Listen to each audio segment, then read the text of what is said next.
Good morning everyone, আমি পিয়ালি বং ঘরকন্যা চ্যানেলের আরেকটি নতুন ব্লগে তোমাদের সবাইকে স্বাগত জানিয়ে আজকের ব্লগটা শুরু করছি।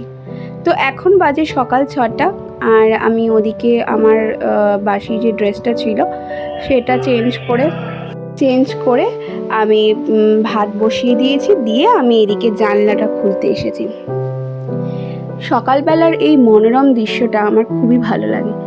দাঁড়িয়ে দাঁড়িয়ে যে দেখবো তার উপায় নেই, কারণ ওদিকে রান্না বসানো আছে আর ওর পাপাও বেরোবে রেডি হয়ে, তার জন্য খাবারটাও আমার রেডি করে দিতে হবে। এদিকে আমি সয়াবিনটা সেদ্ধ করতে বসিয়ে দিয়েছি আর ওদিকে পিকুর পাস্তাটা করছি। আজকে ও টিফিনে এটাই নিয়ে যাবে আর এটা আমাদেরও ব্রেকফাস্ট। সয়াবিনের তরকারিটা প্রায় হয়েই এসেছে, এবার ওর পাপার টিফিনটা গুছিয়ে দেবো। ওর পাপা এবার বেরিয়ে যাক, তারপরে আমি পিকুকে রেডি করিয়ে স্কুলে নিয়ে যাব। তো চলো তোমরা দেখতে থাকো।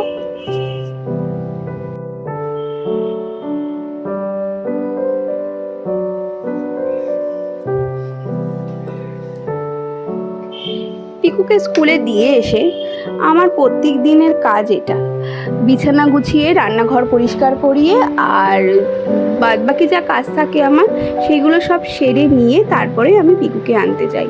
কারণ পিকু বাড়িতে চলে এলে স্কুল থেকে আমি আর কোনো কাজেই হাত দিতে পারি না, কারণ ওর সব খেলাতেই আমার পার্টিসিপেট করতে হয়। মোটামুটি ধরো কোনো খেলনা নিয়ে খেলছে, পারছে না, সেটাতেও আমাকে ডাকে হেল্প করতে।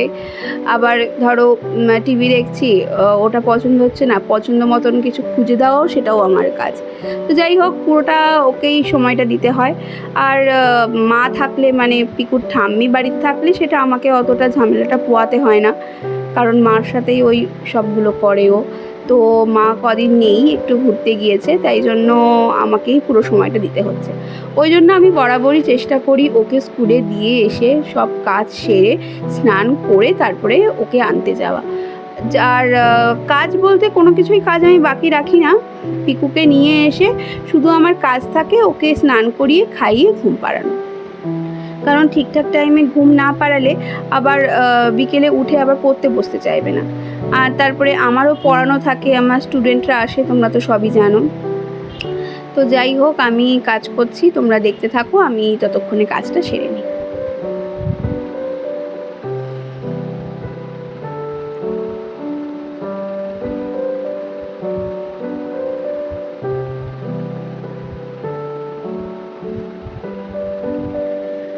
প্রত্যেক দিন রান্নাঘরের এই স্ল্যাব, তারপরে ইন্ডাকশান ওভেন, যত আমার গ্যাজেট আছে সেগুলো মুছি আমি প্রত্যেক দিন সরিয়ে আমি প্রত্যেক দিনই মুছি। কারণ এটা আমার বলতে পারো একটা বাতিক, কারণ একদিন না মুছলেই না দেখবো ওই ধুলো পড়ে যায়, একটা ধুলোর একটা আস্তরণ হয় না, সেটা পড়ে যায়। তো তার জন্য আমি প্রত্যেক দিনই চেষ্টা করি এগুলো পরিষ্কার করার। তো চলো, হয়ে গেছে, আমার স্নান করতে যাবো। পিকু চলেও এসেছে স্কুল থেকে, এবারে ও নাকি চাবিটা খুলবে নিজে নিজে, তো খুলুক, তারপর ওকে স্নান করিয়ে দেবো, তারপরে খেতে বসাবো। এখনও অবধি আমার ছেলে হাতে তুলে খেতে চায় না, জানো। খুব জোর করলে হয়তো এক আধ দিন খেলো, না হলে ওকে আমারই খাইয়ে দিতে হয়। আজকে কিন্তু পিকু প্রচণ্ডই এক্সাইটেড, কারণ ও আজকে পাপার থেকে গিফট পাবে। অ্যাকচুয়ালি পাপার থেকে নয়, ওর পাপাদের অফিস থেকে প্রত্যেক বছরই পুজোর আগে একটা করে গিফট দেওয়া হয়। তো যেটাই পায় না কেন সেটারই তো দখল ওর কাছে চলে যায়। তো দেখো, এটা দিয়েছে এবার অফিস থেকে।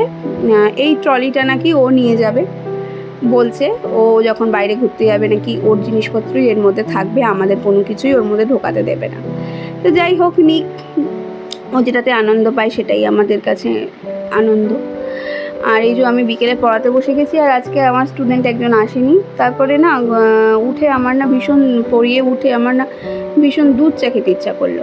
আমি সচরাচর র চা খাই না, তোমরা যারা আমার ভিডিও দেখো জানো আমার দুধ চাটাই খুব ভালো লাগে। কিন্তু রিসেন্টলি না দেখছি দুধ চা খেলে আমার প্রচণ্ড গ্যাস হচ্ছে, কিন্তু কি করব, এই অভ্যাসটা ছাড়তে পারছি না। চেষ্টা করছি আস্তে আস্তে ছেড়ে দেবো।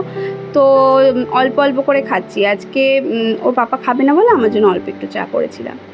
তারপরে কালকে চিকেন রান্না হবে, তো তার জন্য আমি আদা রসুন ছাড়াতে বসে গেছি। আমি না আদা রসুনটা একটু বেশি করেই পেস্ট করে একটা ওই কাচের টিফিন বক্সে করে স্টোর করে রেখে দিই, তাতে আমার খুব সুবিধা হয়, রোজ রোজ ছাড়াতে হলো না, যখন লাগলো ওখান থেকেই নিয়ে নিলাম। আর একটু সর্ষের তেল দিয়ে রাখি, আমার মা বলে নাকি সর্ষের তেল দিয়ে রাখলে জিনিসটা অনেক দিন ভালো থাকে। তো এইগুলো ছাড়িয়ে নিয়েই আমি তারপরে আমার আলু বা বাদবাকি যে সবজিগুলো আছে সেগুলো কাটতে শুরু করব। তো আজকের ভিডিওটা এই পর্যন্তই। ভিডিওটা যদি ভালো লেগে থাকে তোমরা চ্যানেলটা সাবস্ক্রাইব করে দিও, আর কমেন্ট করে জানাতে ভুলো না যে ভিডিওটা কেমন লাগলো। দেখা হবে নেক্সট ভিডিওতে। ততক্ষণ তোমরা সবাই ভালো থেকো, সুস্থ থেকো, সবাইকে ভালো রেখো। নমস্কার।